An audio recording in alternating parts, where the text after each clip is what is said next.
One thing I've noticed about you is you always stay calm, even when like it would be valid not to be calm. And you allow people to really speak whatever is on their mind, in their heart, and you never interrupt them. Yeah. I think you listen more. I try to anyway. What you're talking about there is like emotional intelligence. Everyone here has a lot of intellectual intelligence, but emotional intelligence is, how many people know somebody who's really smart but is emotionally like not? Yeah.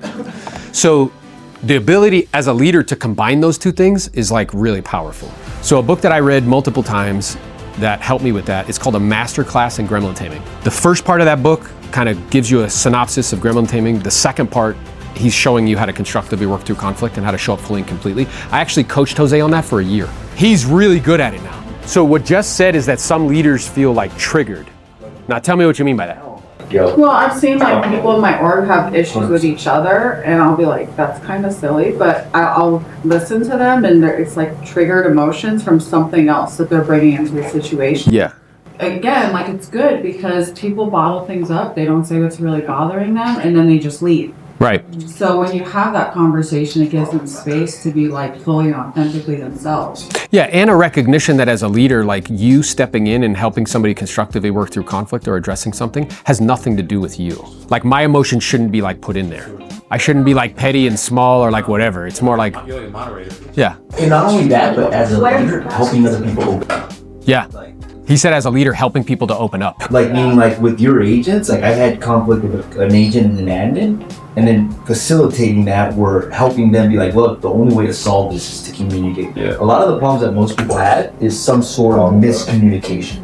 Some sort of miscommunication or lack of communication. And a lot of times it's, let's say you tell me something and I interpret it in a certain way, but that wasn't your intention to interpret it. I will start to create these stories and these dialogues. Hey, everybody does that.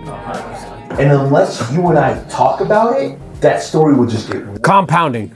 And I'm curious, Jose, in that story, is our natural tendency to think the best of the worst? Always. And to think the worst of people's intentions and motives. And a lot of times it's just miscommunication. It's just miscommunication. Yeah. One word or two words or a certain tone or something.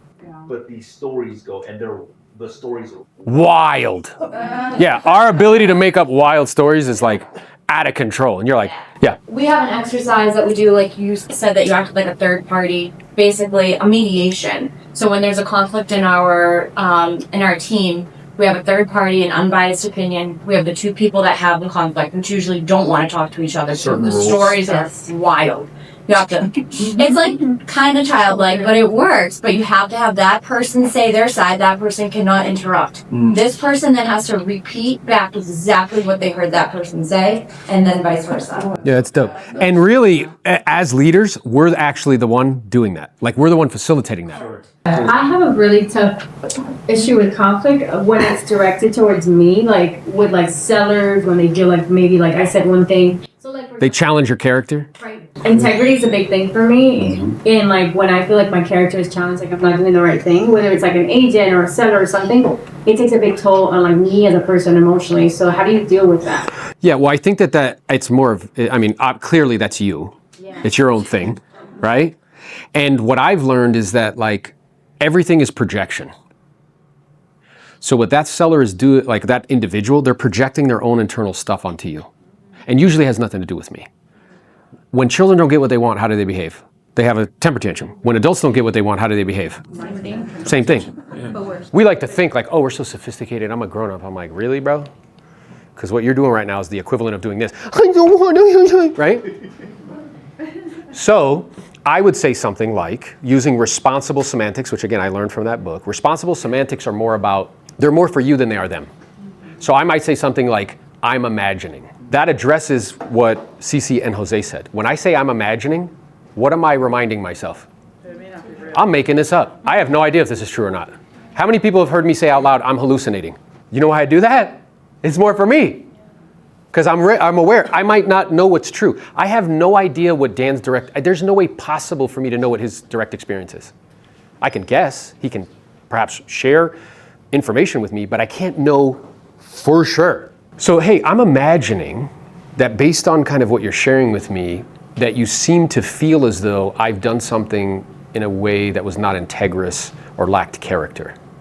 Then you hush, breathe, and listen. And something will come back. And it might be like, yeah, whatever it is. Cool. Well, here's another responsible semantic. I want you to know.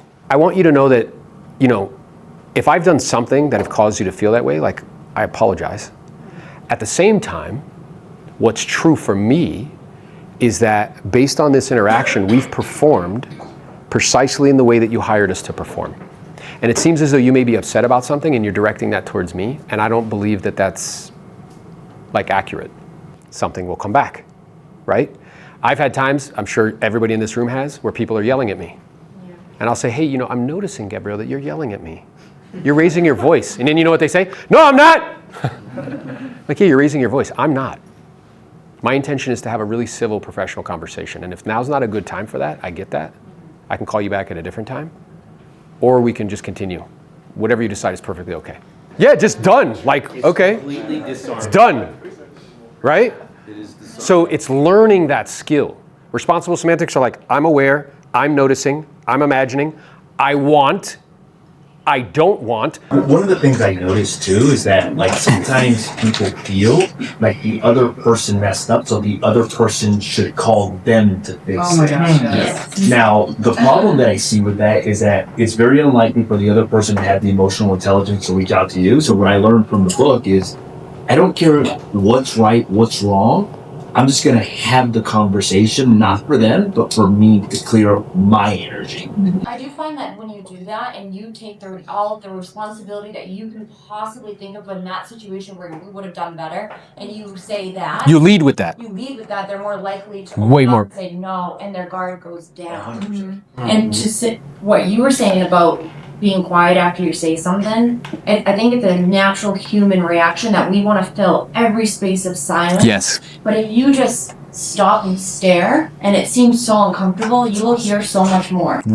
Yes. It's so true and so accurate. Aaron said something to someone one time where because their disposition was anytime there's conflict, they would want to ghost the person and run. Yeah. And when he said that to her, he's like, look, I'm noticing this. He's like, are you doing this in other areas of your life? Yeah, I said the way you do one thing is the way you do everything. I'm curious, is this showing up in other areas in your life? And it was that exact same thing that she was doing everywhere else. Yeah, and then in that moment she was like, oh. And there was like an awareness, right? Even Now, I've done a lot of work with conflict stuff. I told you I've been this year has been my biggest thing. And I realized in so many ways I was keeping me small. I wouldn't speak up when I needed to, or I wouldn't share, my value because I didn't feel like I deserved to share my value. So the conflict thing is bigger than just that. I realized it was affecting me in many areas of my life. Well, yeah, and what popped into my head is with a high degree of probability, we get pushed on the planet, we get bombarded with experiences, and from those experiences we deduce meaning. So how lovable we are, how likable we are, how to do conflict. I don't know about you guys, I grew up in a house, you know how people did conflict? Yell, scream, and curse at each other. So you learn that and you're like, oh, that's the way you do this. Or as a little person, maybe you spoke up about what you wanted and what you heard was like, don't ever do that. So then now as a grown-up, when there's conflict, you shy away from it for that reason, right? But having some tools to show up, I promise you, bro, you do this, it's so internally freeing. You'll enjoy your experience way more. Sometimes I'll check those people, but in a loving, responsible way. So, hey, if we are to move forward in a business, right, relationship, it's going to require trust. If at any point you feel like, you don't trust me, then we may need to address the business relationship. And I want moving forward that we do have open, honest communication. Just don't challenge my character or integrity again. In formulating your value stack, I always like to think about what is the greatest challenge for the consumer, which would be agents in this instance. Now, even though, again, as of this recording, last year EXP gave out $220 to $230 million in revenue share,